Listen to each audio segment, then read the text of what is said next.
ইসলামী বিপ্লবের আগে ইরান ছিল পশ্চিমাপন্থী। যুক্তরাষ্ট্রের সাথে গলায় গলায় সম্পর্ক থাকায় তাদের বেশিরভাগ সামরিক সরঞ্জাম এবং যুদ্ধবিমানগুলো ছিল মার্কিন নির্মিত। তবে ইসলামী বিপ্লবের পর ইরানকে ধীরে ধীরে দুর্বল ও পঙ্গু করার পরিকল্পনা করে যুক্তরাষ্ট্র নেতৃত্বাধীন পশ্চিমারা। বিশেষ করে ইরান যেন সামরিক সক্ষমতা অর্জন করতে না পারে, এজন্য একাধিক সামরিক নিষেধাজ্ঞা আরোপ করা হয় দেশটির বিরুদ্ধে। তবে প্রাচীন ঐতিহ্য ধারণকারী দেশটি সব খাতে নিজেদের শৌর্যবীর্য বজায় রেখে বিশ্বের বুকে মাথা উঁচু করে এগিয়ে যাচ্ছে। ইরানি জাতি যে অজেয় তার সবশেষ প্রমাণ রেখেছিল চলতি বছরের জুনে ইসরায়েল যুক্তরাষ্ট্রের সাথে যুদ্ধে। এ যুদ্ধের মোড় ঘুরিয়ে নিজেদের পক্ষে আনার অন্যতম এক তথ্য ফাঁস করল ইরান।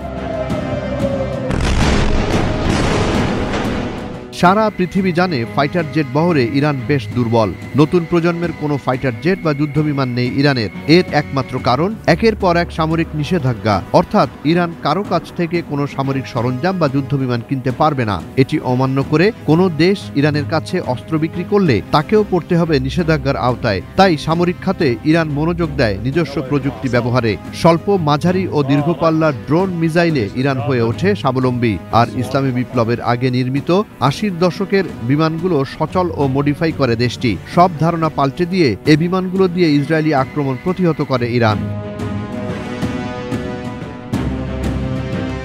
সম্প্রতি ইরানি মিডিয়া প্রথমবারের মতো প্রকাশ করে এমনই বিস্ময়কর খবর, যেখানে ইসরায়েলের বিরুদ্ধে ১২ দিনের যুদ্ধে ইরান ব্যবহার করে F-14 টমক্যাট যুদ্ধবিমান। গণমাধ্যমের বরাতে জানা যায়, ইরানি এয়ারফোর্সের F-14 টমক্যাটগুলো দেশটির আকাশসীমায় নিয়মিত টহল দিত, যেগুলোর মূল কাজ ছিল শত্রুপক্ষের ড্রোন আক্রমণ প্রতিহত ও ধ্বংস করা।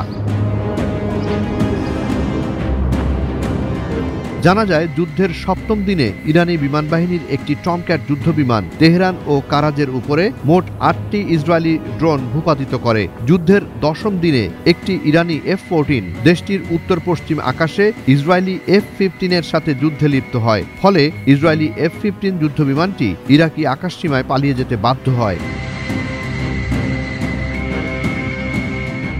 টমক্যাট যুদ্ধবিমানের পাশাপাশি ইরানি F-5 ফাইটার জেটগুলো ব্যবহার করা হয়েছিল। এগুলো দলবদ্ধভাবে গড়ে তুলত প্রতিরোধ। এমন এক প্রতিরোধ যুদ্ধে একটি F-5 ফাইটার জেট ইরাকি সীমান্তের কাছে যুদ্ধে হারিয়ে যায় বলেও জানায় গণমাধ্যম। জুনায়েদ আলী সাকি, বৈশাখী সংবাদ।